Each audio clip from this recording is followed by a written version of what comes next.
আসসালামু আলাইকুম। আজকে আপনাদের শোনাবো নারায়ণপুর উত্তরপাড়ার রাস্তার বেহাল দশা।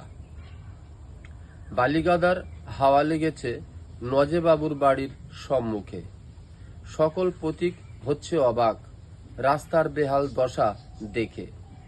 বাইক টোটো উল্টেও গিয়েছে এই গাড্ডা পার হতে।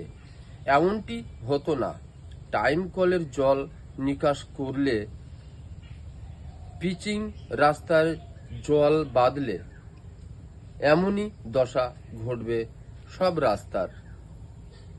সতর্ক না হলে, জল নিকাশ না করায় রাস্তা হলো শেষ। জলের ধর্ম গড়িয়ে যাওয়া যায় কি তাকে রক্ষা করা? জলাশয় লুপ্ত হচ্ছে, জল নিকাশ বন্ধ হচ্ছে, রাস্তা হচ্ছে শেষ।